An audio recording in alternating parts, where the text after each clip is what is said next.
Assalamualaikum warahmatullahi wabarakatuh. Salam sejahtera bagi kita semua. Perkenalkan, saya Ahmad Hidayat, staf pengajar di Fakultas Kesehatan Masyarakat Universitas Andalas. Pada video kali ini, saya akan mengajak teman-teman semua berdiskusi tentang konsep dari primary healthcare atau pelayanan kesehatan primer.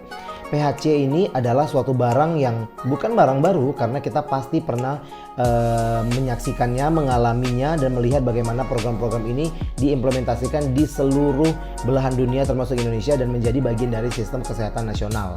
Nah, menurut WHO yang disebut dengan primary healthcare ini adalah essential healthcare yang secara saintifik bisa diterima metode dan teknologinya itu oleh masyarakat. Kita bertujuan untuk memberikan pelayanan kesehatan primer pada masyarakat, maka sebagai penerima dari layanan ini, masyarakat harus bisa menerima metode dan teknologi yang akan digunakan di dalam pelaksanaan dari PHC ini.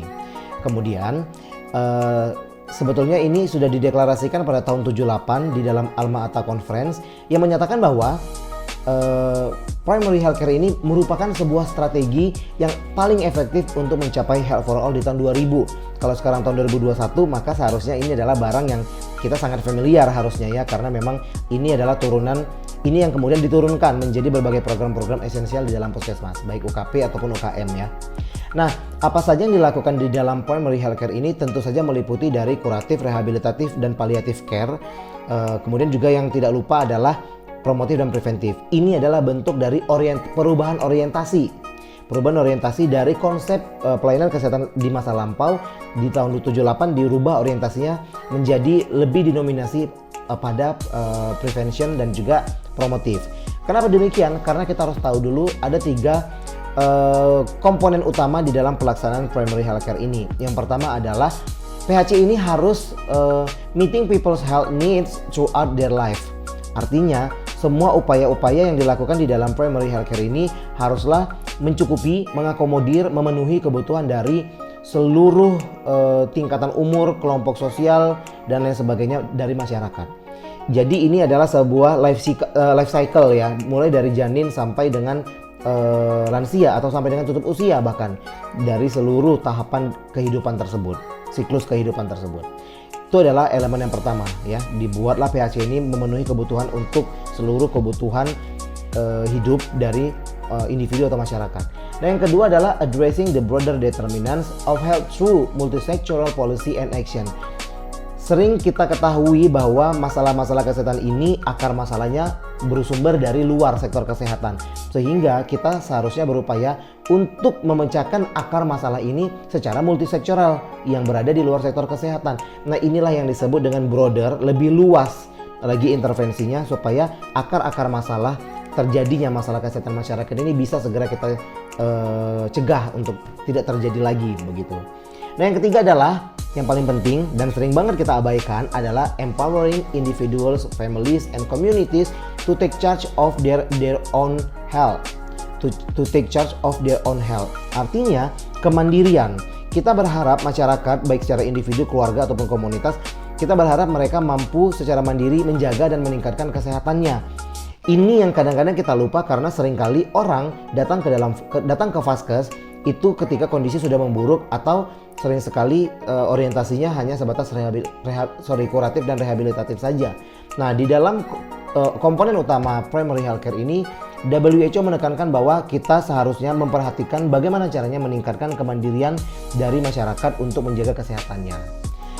Dalam sisi yang lain, kita harus tahu bahwa ketika kita tadi di awal menyebutkan ya bahwa primary healthcare ini didesain untuk bisa diterima secara metodologi ataupun juga teknologi kepada masyarakat. Nah, untuk bisa diterima ini kita harus memperhatikan yang pertama harus ada sarana dan prasarana ya. Ini fasilitasnya, kemudian harus ada peralatannya, material dan lain sebagainya yang perlu dan penting untuk menunjang pelaksanaan primary healthcare ini.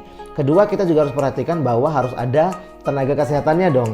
Tenaga kesehatan seperti apa yang perlu disiapkan untuk menjalankan primary healthcare ini di seluruh daerah, di seluruh wilayah.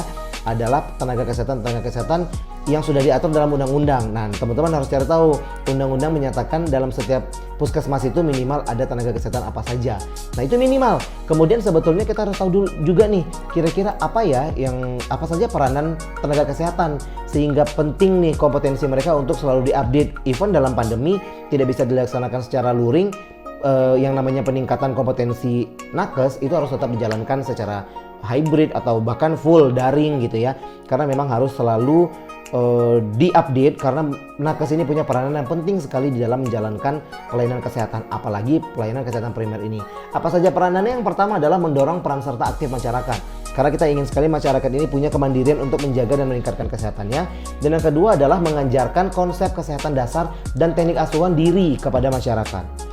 Yang ketiga adalah memberikan bimbingan dan dukungan kepada masyarakat. Yang keempat adalah mengkoordinasikan kegiatan pengembangan kesehatan masyarakat. Yang kelima, membina kerjasama dengan masyarakat, keluarga, dan juga individu. Dan yang terakhir adalah membina kerjasama lintas program, ini dalam internal sektor kesehatan, dan juga membina kerjasama lintas sektoral di luar non-kesehatan. Ini adalah peranan-peranan nakes di dalam pelayanan kesehatan primer. Kemudian yang tidak kalah penting juga adalah sebetulnya kita harus ingat ya teman-teman, bahwa puskesmas atau FKTP lainnya merupakan gatekeeper atau ujung tombak yang menjadi pelaksana pelayanan kesehatan primer ini. Jadi peran dari pelayanan kesehatan primer ini di dalam puskesmas itu besar sekali. Apa saja sebetulnya ruang lingkup dari primary healthcare atau pelayanan kesehatan primer ini? Yang pertama adalah pendidikan tentang masalah kesehatan. Again, ini adalah dimaksudkan supaya masyarakat dan individu itu punya kemandirian ya untuk menjaga kesehatannya. Yang kedua adalah penyediaan makanan dan perbaikan gizi, kemudian penyediaan air bersih dan sanitasi dasar, peningkatan KIA dan KB, imunisasi, pencegahan dan pengendalian penyakit, pengobatan, dan juga penyediaan obat esensial. Dengan konsep-konsep seperti ini, ruang lingkup pelayanan kesehatan primer ini, maka ciri-ciri primary healthcare ini adalah pelayanan yang utama dan akrab dengan masyarakat. Jadi harus aksesibel dan betul-betul tidak membeda-bedakan agama, suku, ras, jenis kelamin, dan lain sebagainya ya, apalagi strata sosial. Jadi setiap orang berhak untuk mendapatkan akses kesehatan ini di dalam primary healthcare tersebut. Kemudian dilaksanakan secara menyeluruh dan terorganisir, secara berkesinambungan, progresif, dan berorientasi kepada keluarga. Itu saja mungkin untuk pengantar dari primary healthcare. Semoga teman-teman tertarik untuk mencari tahu lebih lanjut seperti tenaga kesehatan seperti apa yang dibutuhkan secara minimal untuk melaksanakan primary healthcare. Kemudian bagaimana capaian atau evaluasi dari pelaksanaan primary healthcare ini di Indonesia atau di daerah kita di Sumatera Barat, di Kota Padang, dan lain sebagainya. Serta teman-teman mencari tahu lagi kira-kira apa saja challenges di dalam atau tantangan di dalam melaksanakan primary healthcare ini di lapangan. Demikian saja video singkat ini. Untuk lebih lengkapnya teman-teman juga dapat membaca modul yang saya sediakan di Island. Lebih kurangnya saya mohon maaf. Terima kasih. Assalamualaikum warahmatullahi wabarakatuh.